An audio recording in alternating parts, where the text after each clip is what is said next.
ఓం నమో నారాయణాయ. ఓం నమో భగవతే వాసుదేవాయ. మాఘపురాణము 20వ అధ్యాయము. మాఘ ఏకాదశి మహిమ క్షీరసాగర మథనము. కృష్ణమదుడు జహ్ను మహర్షితో ఇట్లు చెప్పసాగెను. జహ్ను మహాముని అశ్వమేధ యాగమును చేసినవాడును, మాఘవ్రతమును చేయుటకు అందు ఆసక్తి కలవాడును, ఏకాదశి వ్రతమునందు నిష్టగలవాడును కూడా సమానమగు ఫలితమునే పొందగలరు. మాఘమాసమున ఏకాదశి నాడు ఉపవసించినవాడు అశ్వమేధం యాగము చేసిన ఫలితమును పొంది తుదకు వైకుంఠమును పొందును. మాఘశుద్ధ ద్వాదశి నాడు బ్రాహ్మణులతో కూడి పారణ చేయువాడు అన్నదానము చేయువాడును గొప్పదగు పుణ్యమును పొందుదురు. జహ్ను మహర్షి కృష్ణమదుని అడిగెను. మునీశ్వర, అనేకములైన దినములుండగా ఈ మాఘశుద్ధ ఏకాదశిని ఎట్లు అశ్వమేధ యాగములు 1000 గల ఫలితమిచ్చును? ఈ వ్రతం ఎట్లు పూర్వమందు చేయబడినది? ఎవరు దీనిని ప్రకాశింపచేసిరి? ఈ మొదలగు విషయములకు సంపూర్ణముగా నాకు తెలియచెప్పుము. కృష్ణమదుడు జహ్ను మహర్షితో ఇట్లు పలికెను. జహ్ను, వినుము. పాప పరిహారమును, ఆయురారోగ్య ఐశ్వర్యములను వసంగునది పుత్రపౌత్ర సంతాన ప్రథమనగు కథను చెప్పెదను.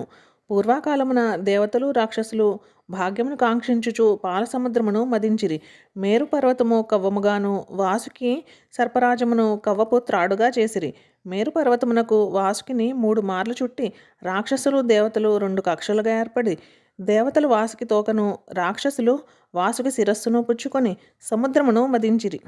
దేవదానవులు ఈ రీతిగా క్షీరసాగరమును మదించగా పాలసముద్రమందు పద్మమునందు లక్ష్మీదేవి పుట్టెను. ఆ లక్ష్మీదేవియే విష్ణుమూర్తి భార్యగా ఆయను. పిమ్మట ఉచ్చైశ్రవమును, గుర్రమును, కామధేనువు, కల్పవృక్షమును, అమృత కలశమును మొదలగునవి అనేకములు పుట్టినవి. విష్ణుమూర్తి ఆ క్షీరసాగర రచితమైన పదార్థములన్నీ దేవేంద్రునికి ఇచ్చెను. పిమ్మట దేవతలు దానవులు పాలసముద్రమును ఇంకనూ మదించుచుండగా అగ్నిహోత్రముతో సమానమైన తేజస్సు గల విషము పుట్టెను. ఆ విషజ్వాలలు భూలోకమును, ఊర్ధ్వలోకమును అన్ని దిక్కులను వ్యాపించి సర్వ విధములా దహింపసాగెను. ఆ విషము చూచి దేవతలు రాక్షసులు కూడా భయమును పొందిరి. అంతట వారు సర్వరక్షకుడైన శివదేవుని శరణు వేడిరి. పరమ శాంత స్వరూప ఈశ్వర వృషభధ్వజ, నీకు నమస్కారము. నిత్యము నిర్మల స్వరూపుడవు, గుణాకారుడవు, 3 లోకములకు అధిపతివి, జగత్తులకు పరిపాలకుడవు, త్రిపురాంతక, త్ర్యంబక, త్రిగుణ స్వరూప, నీకు నమస్కారము.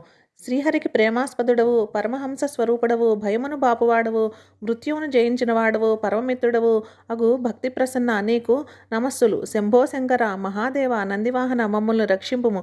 ఇట్లు దేవతలందరూ బాధపడుచు శంకరుని స్తోత్రము చేసిరి. శంకరుడు తన నోరు తెరిచి క్షీరసాగరం నుండి జనించిన కాలకోట విషమును మృంగి కంఠమందు నిలిపెను.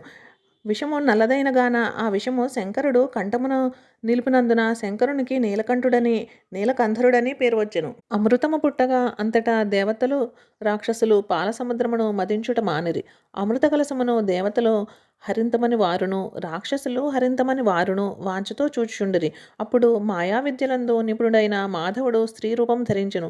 ఆ స్త్రీ రూపము సమస్త జంతువులకు ఆకర్షణీయమై, నయనానంద హేతువై, బలమైన తొడలు, అందమగు పిక్కలు కలదా, చంపక పుష్ప సమానమగు ముక్కుతో, కోమలమగు చేతులు, తీగతో సమానమగు అవయములు కలది, తల వెంట్రుకలు కలది, అనేకములైన అలంకారములతో ప్రకాశించున్నది, పట్టు వస్త్రములు ధరించినదియు, నవరత్నములతో కూడిన మకర కుండలములు కలదియు, అందమగు నడక కలదియు, మంగళప్రదమగు అలంకారములతో ప్రకాశించు ముక్కు కలదియు, చెలించు నేత్రయుగము కలది అగు సర్వ ప్రపంచములను మోహింపచేయుచు దేవదానముల నడుము నుండి వారందరినీ గూర్చి ఇట్లు పలికెను. దేవతలారా, రాక్షసులారా, నా పలుకులు వినుడు. ఈ అమృత కుంభమందు గల అమృతమును నేను మీకు సమభాగములుగా పంచిపెట్టగలను. దేవతలు ఒక పక్కకు, దానవులు ఒక పక్కకు చక్కగా కూర్చోండు అని ఈ రీతిగా ఆ జగన్మోహిని పలుకగా, శ్రీహరి జగన్మోహిని అవతారమెత్తి తన 2 చేతులతోటి అమృత కలశమును 2 భాగములుగా చేసి, ఒక భాగమందు అమృతమును, 2వ భాగమందు కల్లును పోసి దేవదానములకు నడుమన తిరుగుతూ దేవతలకు అమృతమును, రాక్షసులకు కల్లును పంచి ఇచ్చెను. రాక్షసులు కళ్ళు అమృత కలశము నుండి వచ్చుటచే అమృతమేనని భ్రమించిరి.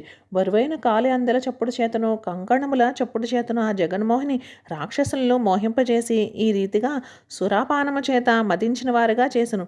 విష్ణుమూర్తి అమృతమును వారికి ఇచ్చినప్పుడు దేవతలు రాక్షసులు అంజలులు బట్టి పానము చేసిరి. ఇంద్రాది దేవతలు ఈ అమృతమును త్రాగునప్పుడు శ్రీహరి కపటము ఇద్దరు రాక్షసులు తెలుసుకుని దేవతల పంక్తిలోకి చేరి వారితో పాటు దేవరూపములు ధరించి అమృతమును త్రాగబోయిరి. జగన్మోహినిగా ఉన్న శ్రీహరి ఆ ఇద్దరు రాక్షసుల శిరస్సును చక్రముతో ఖండించిరి.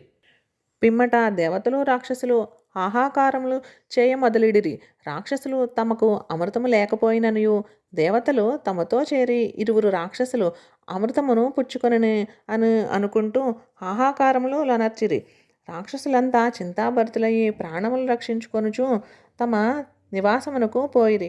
భగవంతుడైన శ్రీహరి జగన్మోహిని రూపమును వదిలి విష్ణుమూర్తి స్వరూపము ధరించును.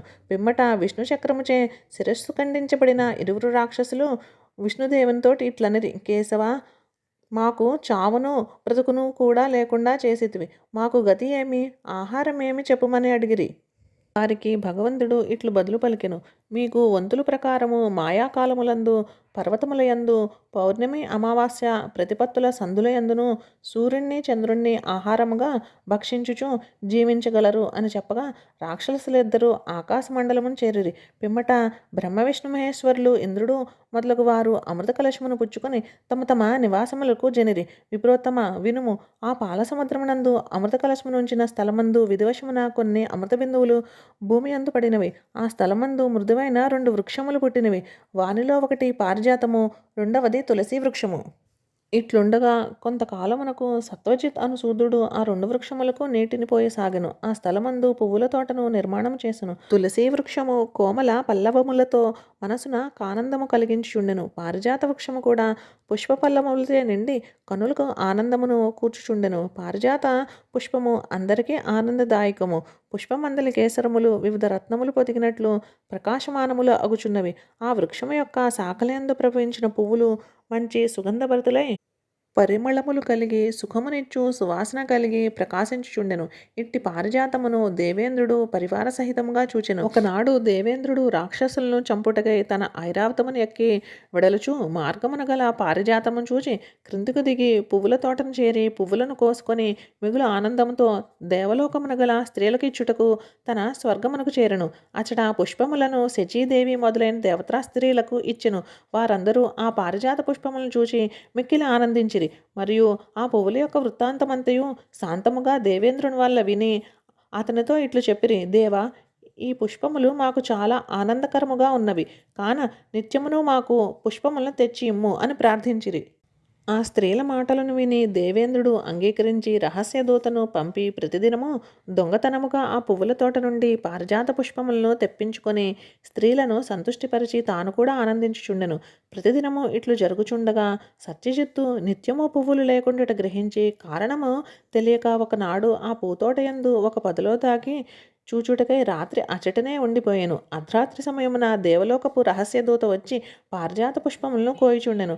సత్యజిత్తు అది చూచిన వెంటనే వాణ్ణి పట్టుకొనెను. ఆ రహస్యదూత వాని చేయి విదిలించి వెంటనే ఆకాశమునకు ఏగెను. ఇంద్రునకు జరిగిన వృత్తాంతమంతయు చెప్పెను. దేవేంద్రుడు అది విని వానితో ఇట్లెను అనెను, గుహ్యక, నీవు ఆకాశమందు సంచరింపగలవు, నీకు భయము లేదు.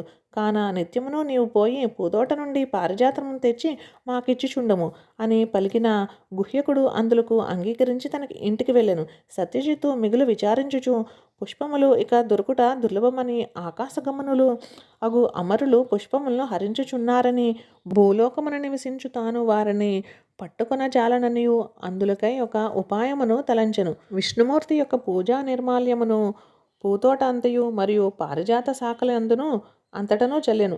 గుహ్యకుడు యథారీతిన పువ్వులకు కోయుటకు వచ్చి పారిజాతము చెట్టునెక్కి పువ్వులను కోయ ఆరంభించును. అంతటా ఆ నిర్మాల్యమునకు పాదములు తాకిడి కలిగెను. కొమ్మ నుంచి మరొక కొమ్మకు పోవునప్పుడు తాకిడియే కాక ఉల్లంఘన కూడా కలిగెను. ఆ దోషం వల్ల వానికి ఆకాశగమన శక్తి నశించి భూమిపై నడుచుట కూడా అశక్తుడై కుంటివాడయ్యను మరియు పిచ్చివాడయ్యను. అందువలన వలలో పడిన లేడి వలె పారిజాత వృక్షము నుండి క్రింద పడెను. సత్యజిత్తు ఆ పూదోటలో ఆ గుహ్యకచోరుని సమీపించి గట్టిగా వారిని పట్టుకొని ఇట్లనెను. ఓయి నీవెవడవు? ఎవరి వాడవు? ఎందులకీ పుష్పములను ప్రతిదినము దొంగిలించుచుంటివి? ఈ పువ్వులను ఎవరికిచ్చుచుంటివి? చెప్పుమని అడుగగా గుహ్యకుడు ఇట్లు చెప్పసాగెను. నేను ఆకాశమందు సంచరించువాడును, గుహ్యకుడును, దేవేంద్రుని సేవకుడును. మా ప్రభువగు దేవేంద్రుని ఆజ్ఞ వలన పువ్వులను అపహరించి దేవేంద్రునికి ఇచ్చుచుంటిని. అట్టి నన్ను కుంటివానిగా నీ ప్రజ్ఞ వలన చేసితివిగాన నీవు మహాబుద్ధిమంతుడువు అగుదువు అని పలికెను. సత్యజిత్తు ఆ మాటలు విని వారిని అచటనే విడిచిపెట్టి తన ఇంటికి వెడలిపోయాను. గుహ్యకుడు కుంటివాడై 3 దినములు అట్లే ఉండిపోయెను. ఇది స్కాంద పురాణ అంతర్గతమగు మాఘపురాణము 20వ అధ్యాయము సమాప్తము.